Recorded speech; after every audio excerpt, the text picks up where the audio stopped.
Deus. Então, abram suas Bíblias no Evangelho de Jesus, segundo Mateus, capítulo 5. Mateus, capítulo 5, a partir do versículo 1.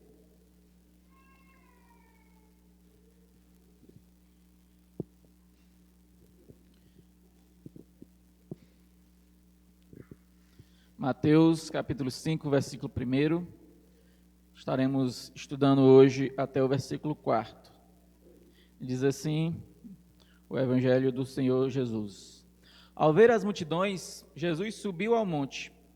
Ele se assentou e os seus discípulos se aproximaram dele. Então, ele passou a ensiná-los. Jesus disse: Bem-aventurados os pobres em espírito, porque deles é o reino dos céus.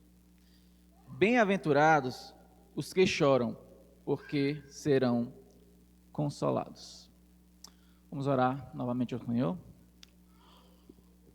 Meu Deus e meu Pai, Deus, nós estamos aqui, Deus, a tua igreja, Deus, a tua noiva, Deus, te louvando, Deus, cultuando a ti, Deus, ó Deus, e queremos te agradecer, Deus, porque o Senhor foi gracioso conosco, a tua misericórdia, Deus, nos alcançou, Deus, e hoje podemos te louvar, Deus, porque o Senhor nos trouxe de volta para perto de ti, Deus. Obrigado pelo teu filho, porque por causa do sangue dele é que nós podemos ser igreja, ser feitos santos teus, Deus, em nome de Jesus. Pai, obrigado, Senhor, agora também, Senhor, Pai, pela tua palavra que foi lida. Deus, eu te peço, Deus, que o Senhor possa ensinar a mim e ensinar a tua igreja, Deus. Que a tua igreja realmente possa estar com o coração, Deus, aberto.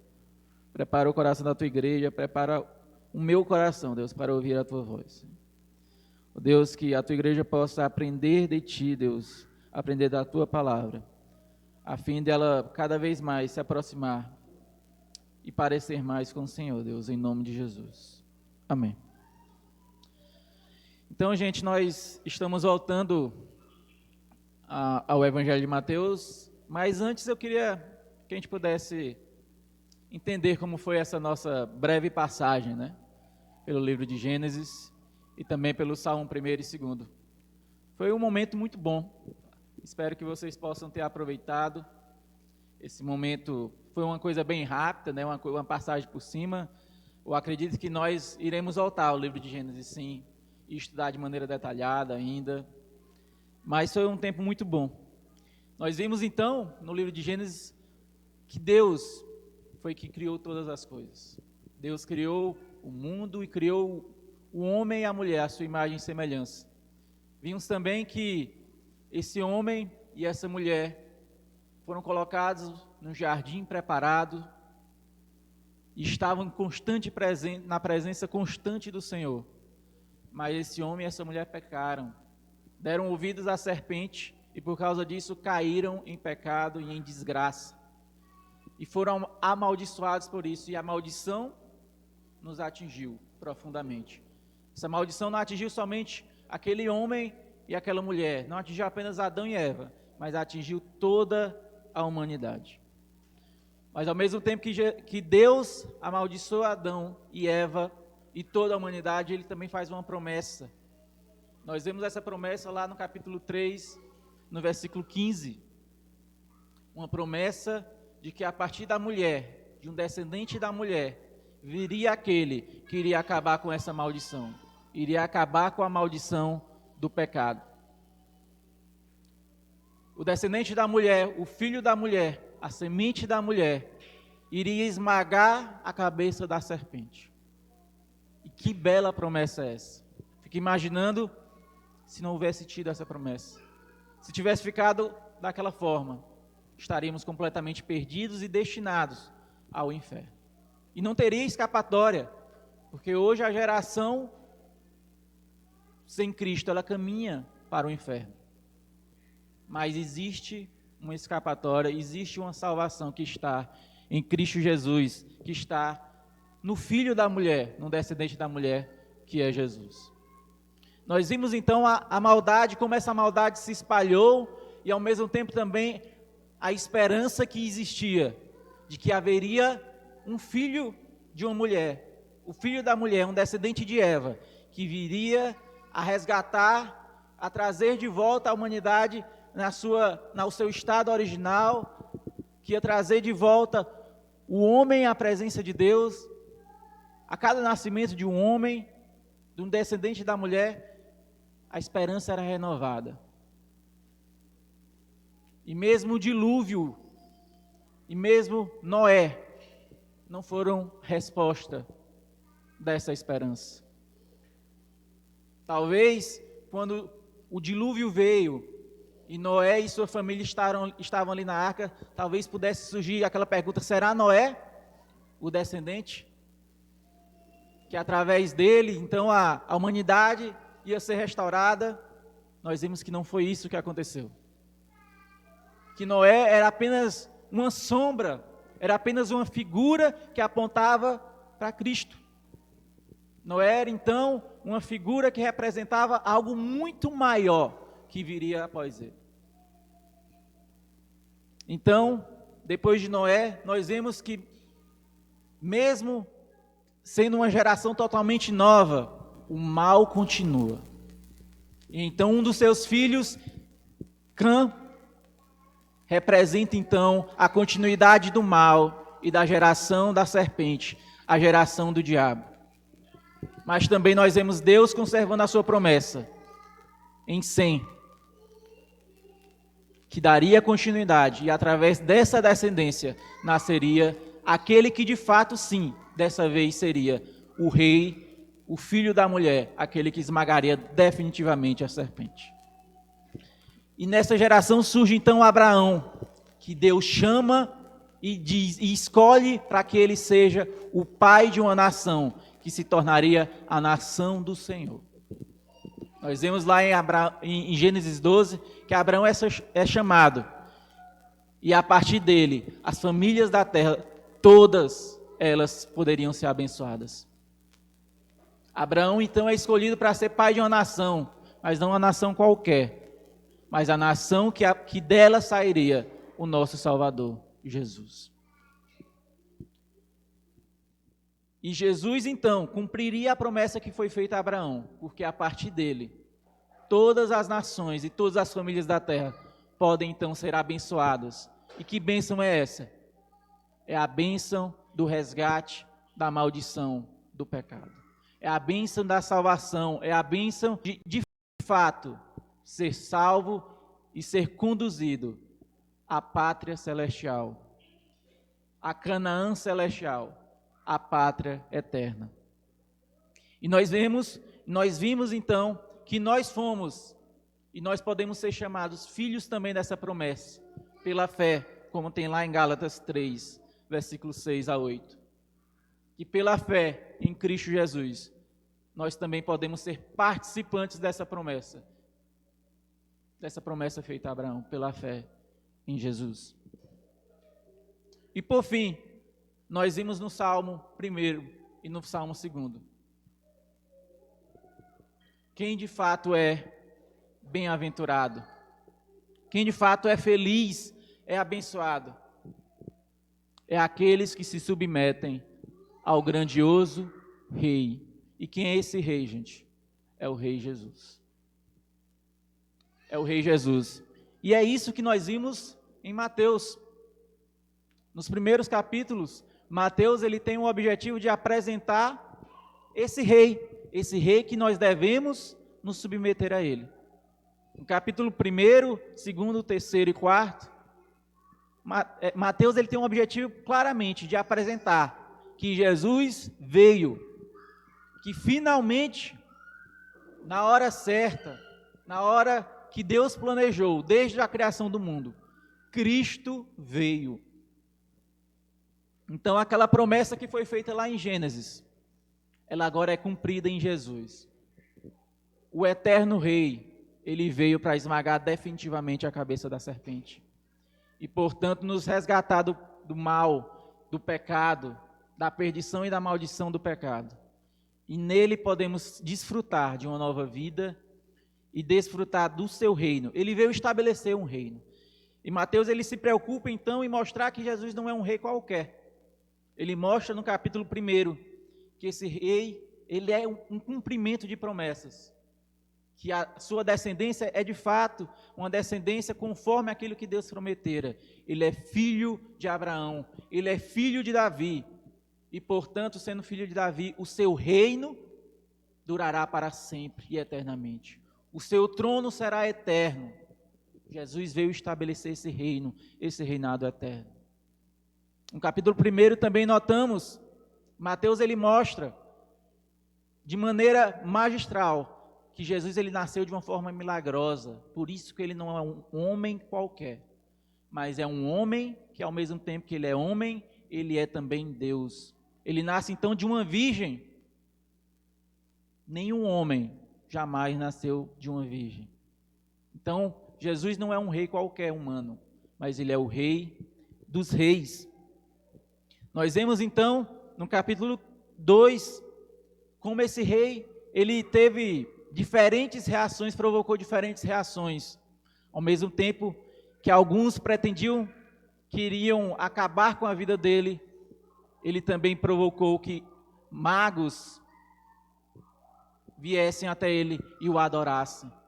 Então, Jesus ele mostrou que ele era rei e que ele deveria ser adorado, como de fato ele é, o homem Deus, um Deus que também é homem. Então, os sábios e os magos vieram adorar ele. E nós vemos como Deus os resguardou, os protegeu, o protegeu e manipulou toda a história para conservar o seu filho, o rei Jesus. Por fim, nós também vimos que o seu batismo não foi um batismo qualquer. João Batista batizou diversas pessoas, diversos homens, mas nenhum igual a Jesus. Nós vemos Deus na sua triunidade se manifestar ali, o próprio Filho sendo batizado, Deus Pai falando e o Espírito Santo descendo como uma pomba. Num momento majestoso que mostra a glória de quem realmente, de fato, é Jesus. E então, no capítulo 4, nós vemos Jesus iniciar o seu ministério. E ele mostra que ele não é um ministério qualquer. Não é mais um profeta, não é mais um líder qualquer que surge, mas alguém que prega com autoridade e alguém que os milagres e os sinais o seguem. E ele promove diversos sinais, como nós vemos lá no versículo 23 do capítulo 4. Como ele pregava o evangelho e curava todo tipo de doenças e enfermidades entre o seu povo. E como a sua fama percorria por toda a Síria. Então Jesus não era um qualquer. Não era mais um profeta que tinha surgido. Mateus aqui ele realmente apresenta Jesus como alguém que de fato cumpre a promessa, que ele é o Deus encarnado, que ele é o Rei dos Reis, que é aquele que foi prometido lá em Gênesis.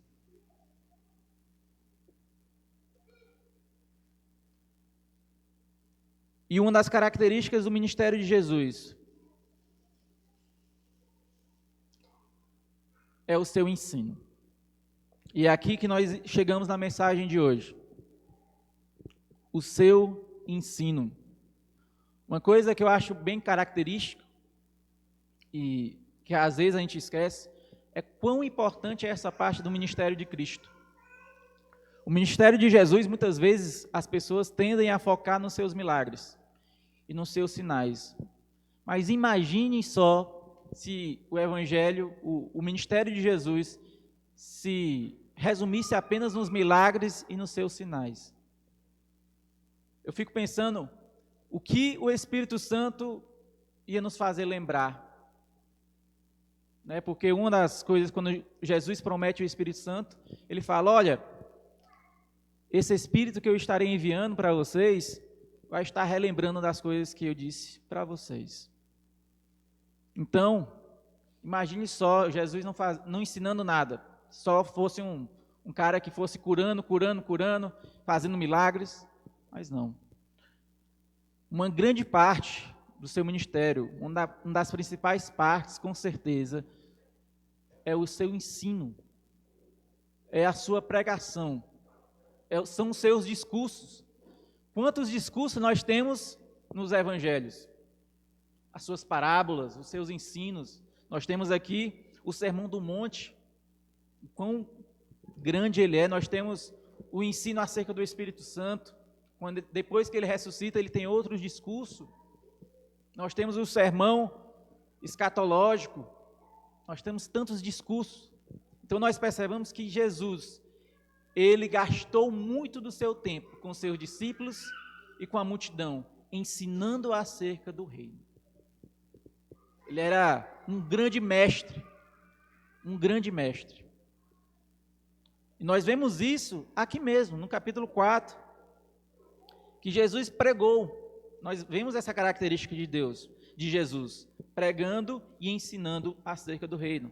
Vemos no versículo 17, por exemplo, do capítulo 4, falando: daí em diante, Jesus começou a pregar e a dizer: arrependam-se porque está próximo o reino dos céus.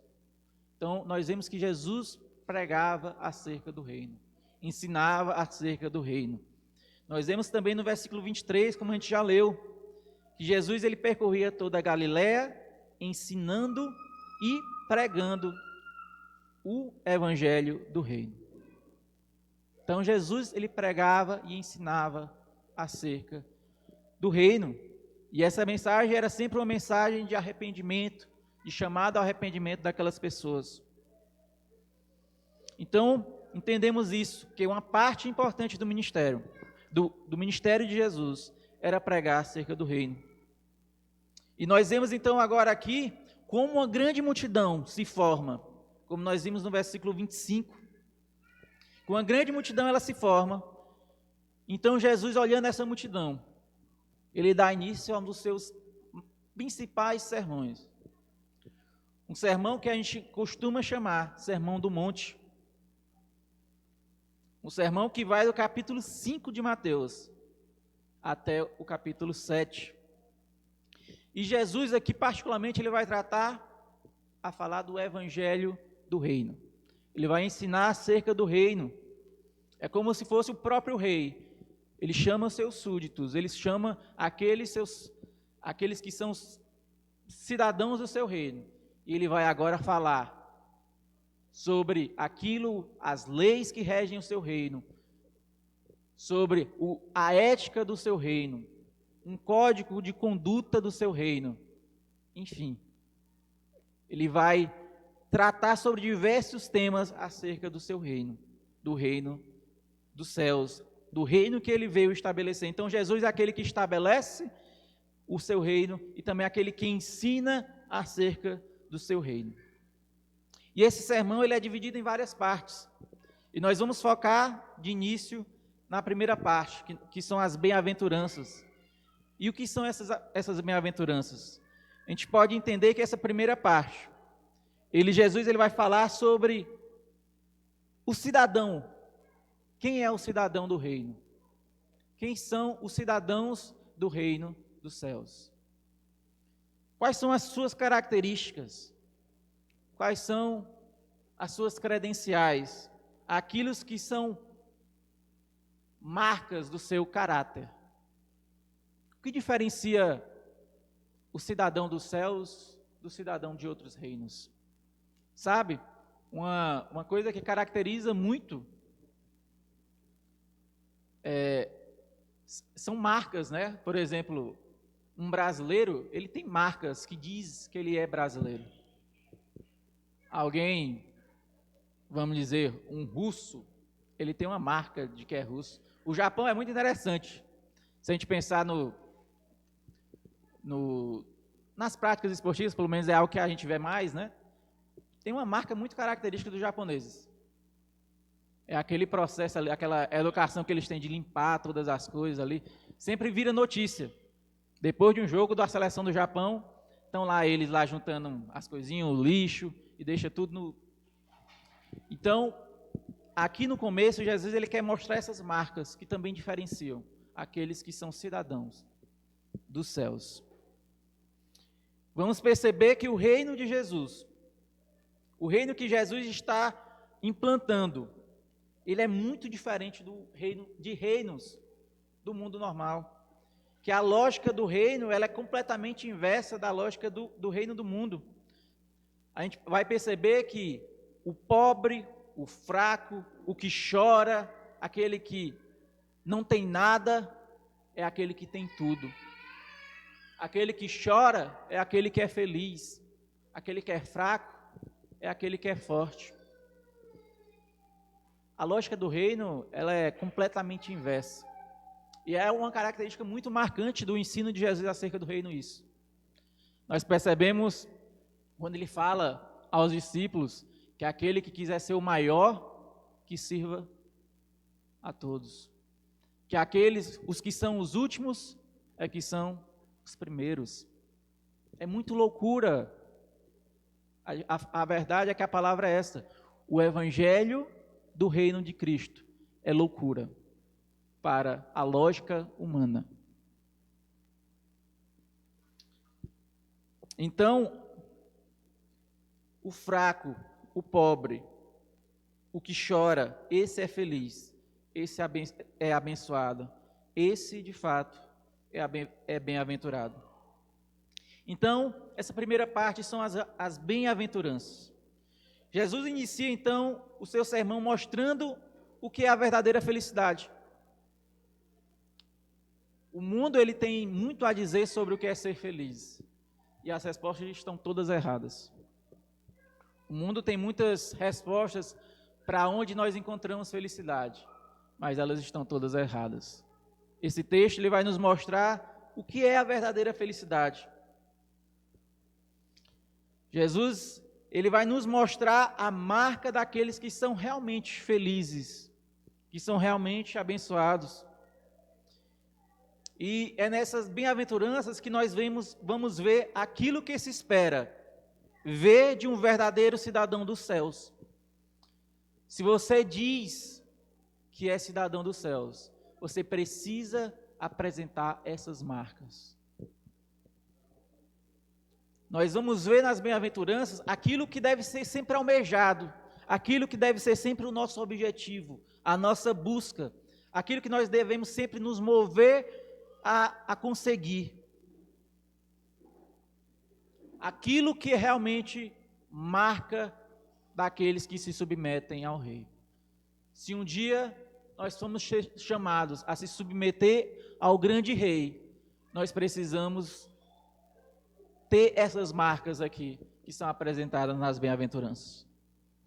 Uma coisa que nós precisamos entender de início, é que as bem-aventuranças, elas não são uma utopia, não são algo impossível de se conseguir.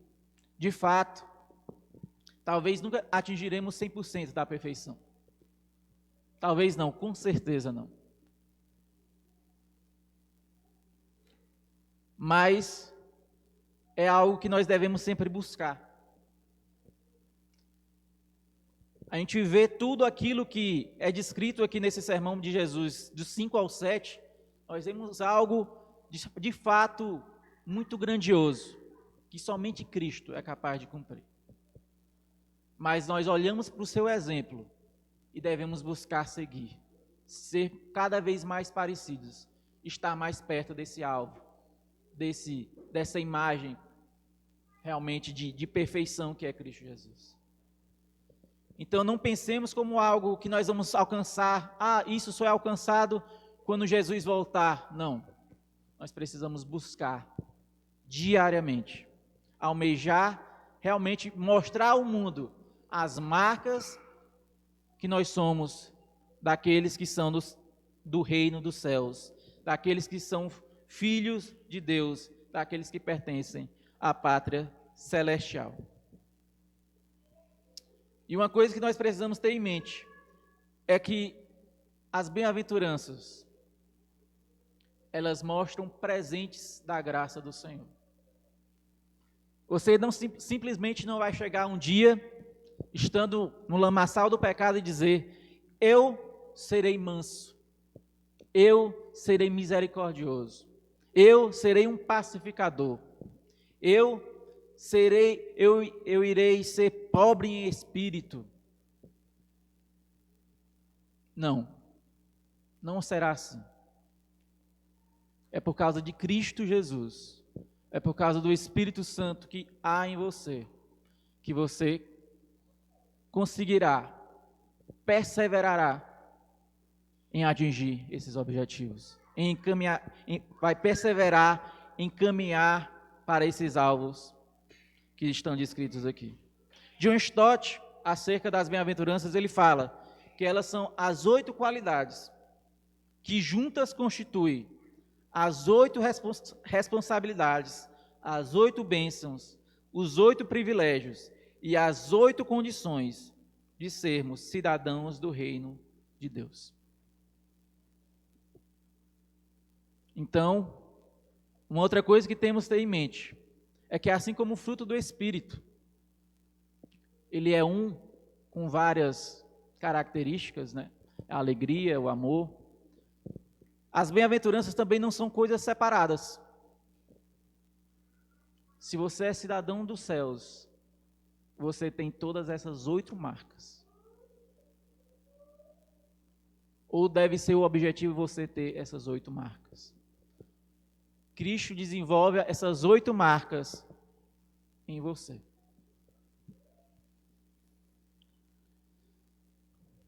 As 2 primeiras, gente, que a gente vai estudar hoje, as 2 primeiras bem-aventuranças, elas falam da nossa relação com Deus e em como nós podemos nos aproximar, e revela como nós somos fracos e incapazes para isso.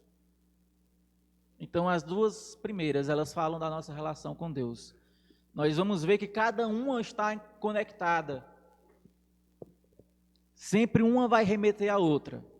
Mas essas 2 primeiras, em particular, elas falam disso, da nossa relação com Deus. Então, vejamos. No versículo 3, Jesus, quando começa o seu discurso, ele fala: bem-aventurado os pobres em espírito, porque deles é o reino dos céus. Então, Jesus, ele começa falando que são felizes, quão felizes são aqueles que são pobres em espírito. E o resultado disso é que deles é o reino dos céus. Então, nós vemos aqui a primeira bem-aventurança, fala de pobreza em espírito. A pobreza em espírito, gente, ela é uma característica fundamental. A gente pode dizer que a pobreza em espírito é a partir dela que todas as outras se derivam. Não há como você ser pacificador se você não é pobre antes. Não há como você ser misericordioso ou limpo do coração se você não é pobre em espírito antes. Todas as outras bem-aventuranças, elas vão derivar ou passar pela pobreza em espírito. Essa pobreza em espírito, ela fala de um esvaziar. E por isso mesmo que as outras derivam. Porque você só pode receber a misericórdia, ser misericordioso, se você se esvaziar primeiro. Então, nós temos aqui a primeira bem-aventurança falando de um esvaziar. E essa primeira bem-aventurança, ela já mostra justamente aquilo que eu falei. Ela mostra essa inversão que é o reino de Deus. Como a lógica do reino de Deus, ela é o inverso daquilo que nós conhecemos. Daquilo que o mundo prega. O mundo, as pessoas hoje em dia, ainda mais com essas coisas de coach, essas coisas, ela tem falado que você tem que ser autossuficiente. Você precisa estar cheio de si mesmo, cheio de si, cheio de confiança, de autoconfiança. O mundo, ele tem pregado isso. Que você precisa, muitas das vezes, até mostrar uma certa soberba, uma certa arrogância.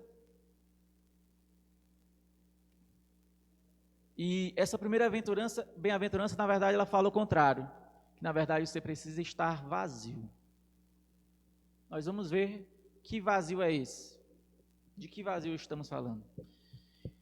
Então, o mundo, ele fala e exalta os autossuficientes, mas Deus, ele mostra aqui nessa primeira aventurança que, na verdade, ele exalta aqueles que são humildes. Não é feliz, gente, outra lógica contrária, não é feliz aquele que está por cima. Se olharmos com a lógica do mundo, nós vamos entender que feliz é aquele que está por cima. É aquele que está dando tudo certo na vida dele, ele tem conseguido tudo aquilo que ele almeja, ele consegue. É aquele que mostra uma confiança, nós olhamos para ele, cara, aquele cara ali, o cara exala confiança em si próprio. O cara mesmo tem o nariz empinado. O mundo diz que esse aí é aquele que é feliz. Mas nós vemos aqui Jesus dizendo que o contrário.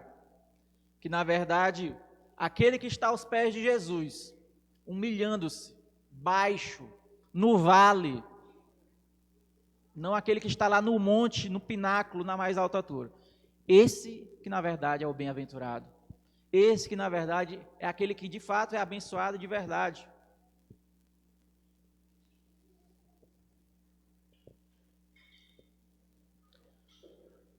Uma coisa que nós precisamos ter em mente é que a felicidade aqui que Jesus quer mostrar nessa primeira bem-aventurança que a felicidade não é algo externo, mas que é algo interno. Não está naquilo que podemos e temos a capacidade de mostrar, mas aquilo que somos internamente, diante de Deus. Precisamos ter em mente também o que não é. O que é essa pobreza de espírito? O que ela não é, na verdade? Não é ser pobre material, de maneira material. Ele não está falando de uma pobreza material. Ah, eu sou pobre, eu não tenho muitas riquezas, tenho dificuldades, passo por dificuldades, então quer dizer que eu sou feliz? Não. Você pode ser pobre, você pode ser rico de maneira material e ser triste. E estar, na verdade, em maldição. Estar, na verdade, em desacordo com Deus. Longe e não pertencendo ao reino dos céus. Assim como você pode ser muito rico e muito pobre. E também ser cidadão do reino. A pobreza, gente, material, ela pode ser até mesmo fruto de muitas coisas. Acredito no projeto mesmo. Tem pessoas que são pobres porque elas são pobres mesmo, mas tem muitos ali que são preguiça. A pobreza, na verdade, é a consequência da preguiça, do pecado da preguiça. A pobreza pode ser resultado do pecado da imoralidade sexual. O homem ou a mulher tem perdido tudo e vive numa miséria por causa do seu pecado. Então Jesus, de maneira nenhuma, ele quer dizer simplesmente a pobreza espiritual. A pobreza material, aqueles que são pobres materialmente, deles é o reino. Não.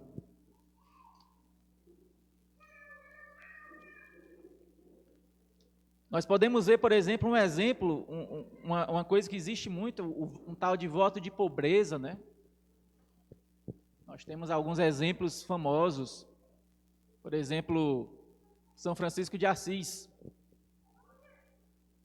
Ele escolheu uma vida miserável porque pensou que aquilo aproximava de Deus, porque ele ia ser bem-aventurado, porque ele ia se desprover das riquezas. Mas não é isso. Nós vemos aqui claramente que Jesus fala dos pobres em espírito. Essa palavra pobre, gente, existe duas palavras que são usadas para descrever os pobres no grego. Uma é penês. Penês é aquele pobre que não tem nada sobrando. Sabe, aquele cara que chega o final do mês, consegue pagar nas últimas coisas, mas não tem nada sobrando, mas também não tem nada faltando. Epenez. E existe outra palavra chamada pitokos. Essa palavra fala de uma miséria absoluta. Uma miséria absoluta realmente como se fosse um mendigo. Um mendigo que não tem nada, não tem escapatória.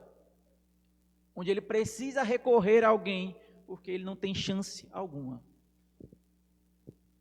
E essa palavra, por exemplo, é usada para Lázaro, lá em Lucas 16, um mendigo. É aquela miséria. E é a mesma usada aqui por Jesus. Então, essa palavra, Jesus ele quer trazer um contexto de uma miséria, uma carência, uma necessidade por Deus.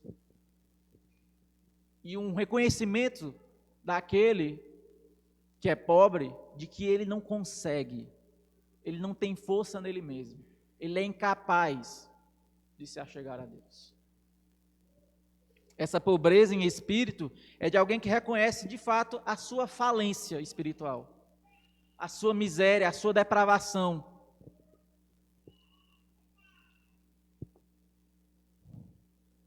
Pobreza de espírito é se convencer, portanto, da sua miséria, da sua incapacidade. Reconhecer que se não for o Senhor ao buscar Ele, ele estará condenado ao inferno.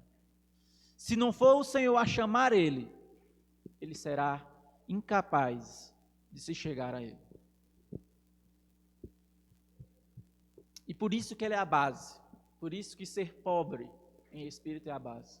Porque sem isso, sem esse reconhecimento, sem essa humilhação diante do Senhor, é impossível que possamos ser misericordiosos, limpos do coração, pacificadores. Porque precisamos, antes de tudo, nos esvaziar do nosso eu e reconhecer que sem Cristo nós não somos nada. Que nós somos pobres, completamente pobres e miseráveis e falidos diante da grandeza do Senhor.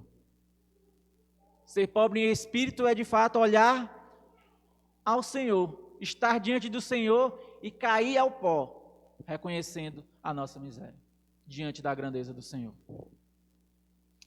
Nós vemos isso, por exemplo, em Lucas 18, capítulo 13. Podemos ter um exemplo disso. Quando o publicano, na sua oração, ele fala: o publicano, estando em pé, longe, nem mesmo ousava levantar os olhos para o céu, mas batia no peito, dizendo: ó Deus, tem pena de mim, que sou pecador. Isso é uma característica. Isso é ser pobre em espírito. É se achegar a Deus com a vergonha, com a humilhação, reconhecendo que é a graça e a misericórdia dele que permite isso, nos achegarmos a ele. Nós podemos ver também isso no grito de desespero, lá do homem, de Romanos 7, versículo 24. A pobreza em espírito. Miserável homem que sou, quem me livrará do corpo desta morte? Nós vemos como ele reconhece a sua pobreza, a sua incapacidade, a sua falência. Se a gente seguir no outro versículo, ele fala, a resposta disso é: graças a Deus por Jesus Cristo, nosso Senhor. É graças a Ele, é por causa dele, não por causa de nós. Então, o que precisamos então aprender é que precisamos continuamente pedir ao Senhor para que o nosso eu seja esmagado e para que Ele venha ser sempre o centro e que Ele venha sempre ser o nosso alvo. Que nunca em momento algum, mesmo diante de toda a nossa suposta teologia, o nosso suposto conhecimento, o nosso suposto cargo, ou o que quer que seja, que nós possamos sempre diante de Deus, se prostrar diante dele como pessoas, homens e mulheres, falidos espiritualmente, falidos por causa do pecado, que nós sempre estejamos diante do Senhor, se portando como alguém indigno da sua presença, mas agradecidos ao Senhor por causa do seu sacrifício, porque é por causa do seu Filho que podemos nos achegar a Ele. Charles Spurgeon, ele fala, aquelas pessoas que possuem nenhuma importância, que olham para si mesmo e vê nenhuma importância nelas mesmas, são estas pessoas que possuem sangue real, o sangue do reino em suas veias. Aquelas pessoas, você e eu, quando olhamos para nós mesmos e não reconhecemos nenhuma importância em nós mesmos, desta forma nós estamos mostrando que nós somos pertencentes ao reino de Deus. E Jesus, ele fala aqui claramente que só podemos ter o seu reino, só podemos realmente receber o reino de Deus se nos esvaziarmos e reconhecermos que somos pobres e falidos, miseráveis pecadores diante de Deus. E ele continua no versículo 4, falando que os que choram, bem-aventurados os que choram, porque eles serão consolados. Então agora ele faz uma conexão. E ele fala que bem-aventurado, quão abençoado, quão felizes são os que choram, porque eles serão consolados. E volta aquele nosso paradoxo. Como alguém pode ser feliz estando chorando? Como a gente pode dizer que uma pessoa é muito feliz se na verdade ela chora, ela lamenta, ela pranteia? Essa é a lógica do reino. Eu volto a dizer, a lógica de Cristo e do seu reino é essa. É inverter a lógica do mundo. A palavra aqui usada para choro é um pranto, é um lamento, é uma tristeza tão profunda, como se fosse uma tristeza para alguém próximo que morre.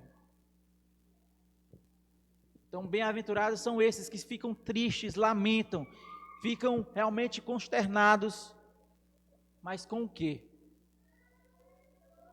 Com o quê?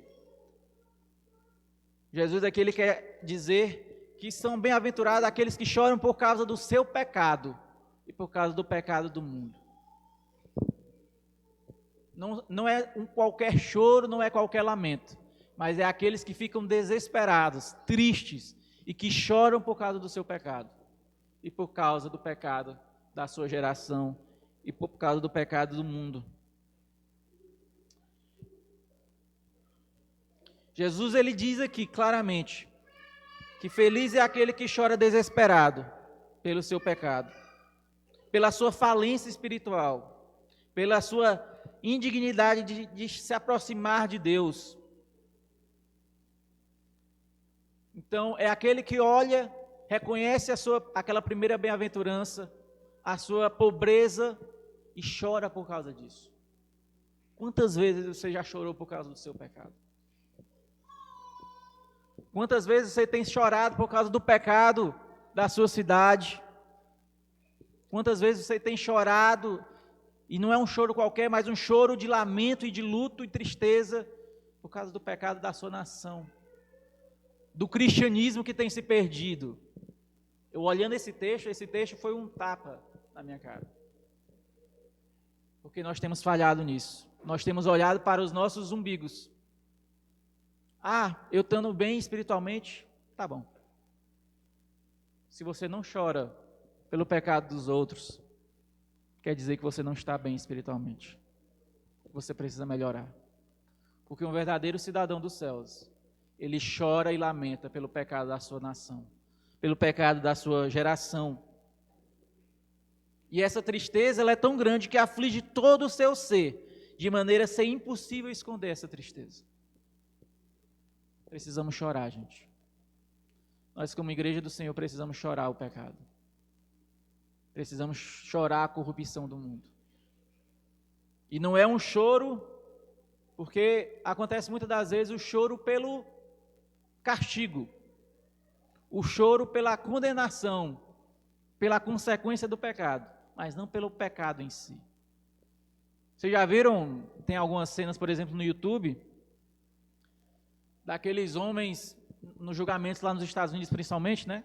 Recebendo a sentença.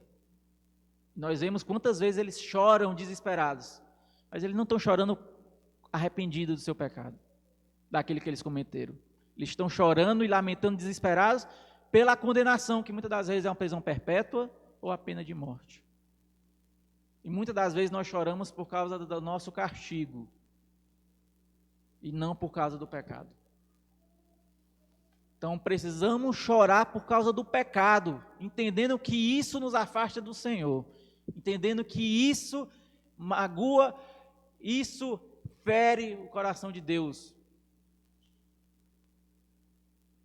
Isso entristece Deus, usando obviamente palavras humanas, né? Nós não fazemos isso, gente. Nós não choramos, nós não lamentamos. E quando lamentamos é um remorso, é um lamento pelo castigo, é um lamento porque nós estamos sofrendo por causa do nosso pecado, mas nós não choramos por causa do nosso pecado mesmo, por causa de realmente o que é o nosso pecado.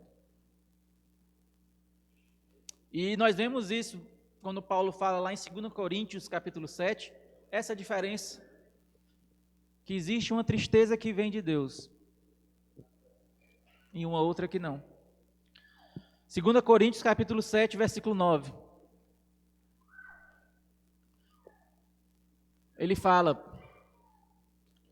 Paulo fala, mas agora eu me alegro, não porque vocês ficaram tristes, mas porque essa tristeza os levou ao arrependimento.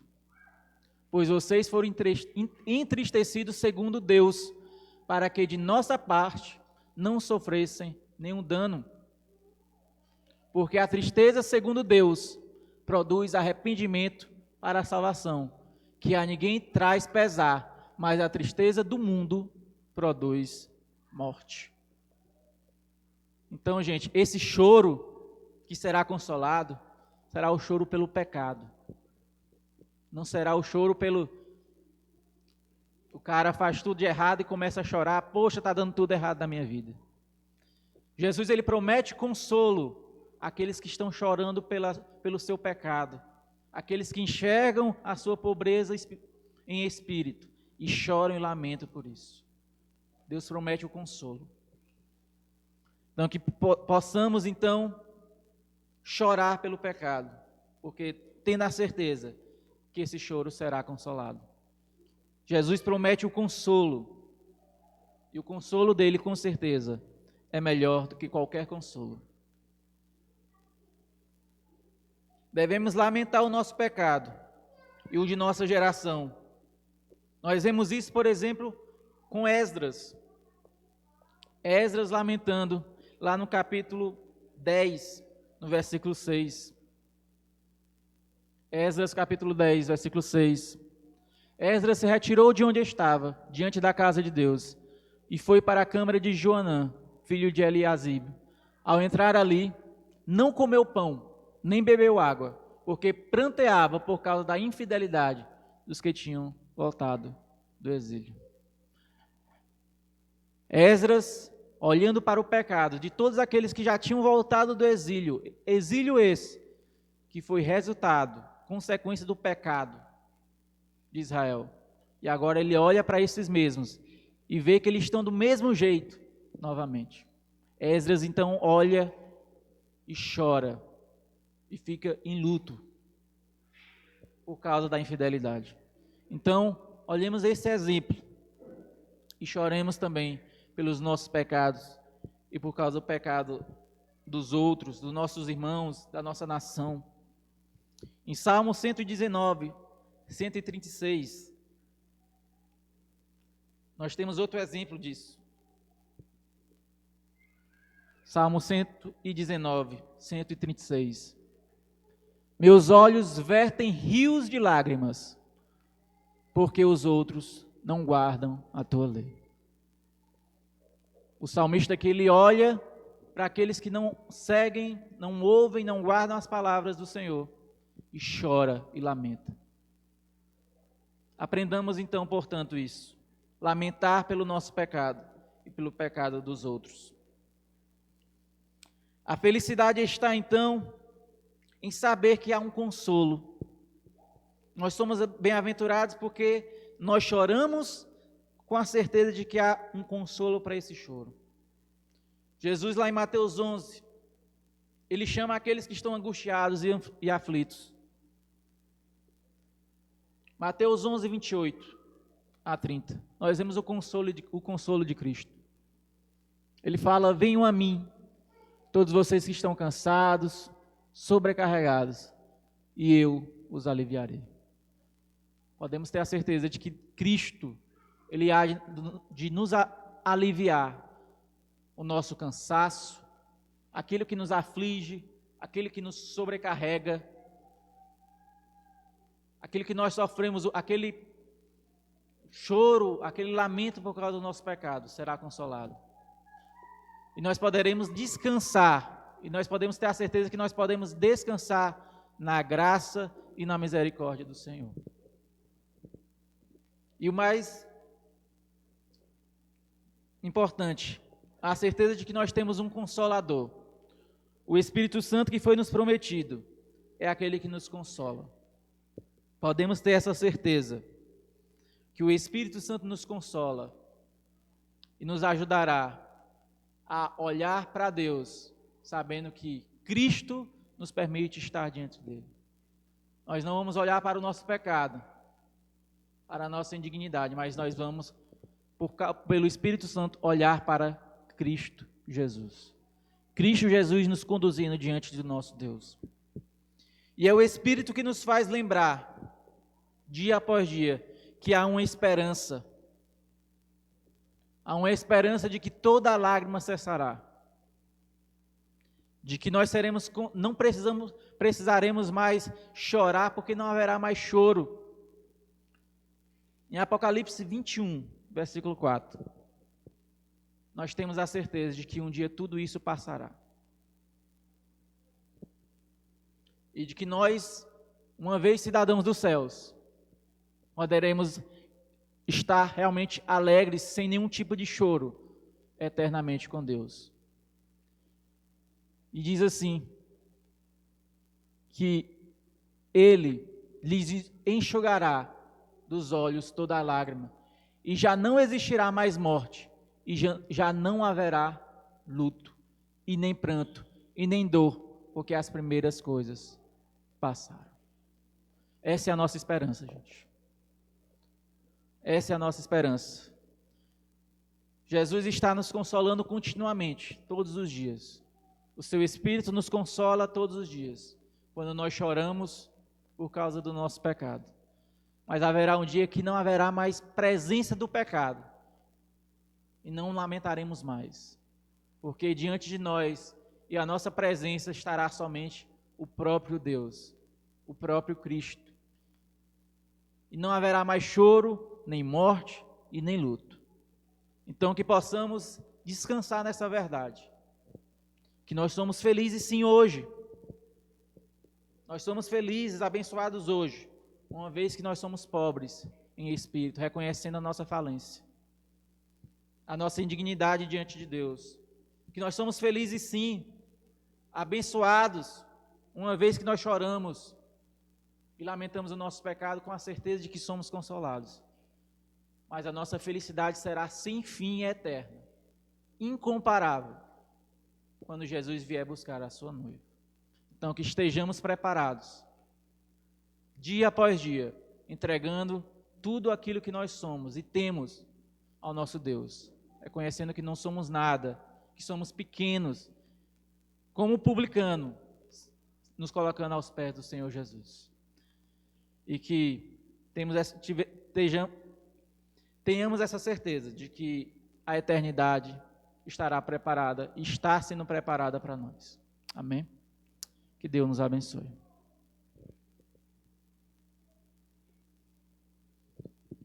Vamos louvar mais uma música e após estaremos orando.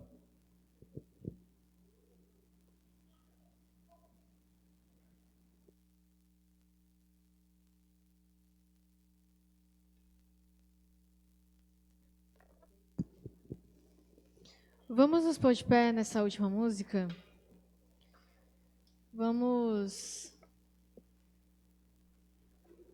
nos unir em louvor e adoração ao nosso Deus, agitar um pouquinho da glória e aleluia ao nosso Deus.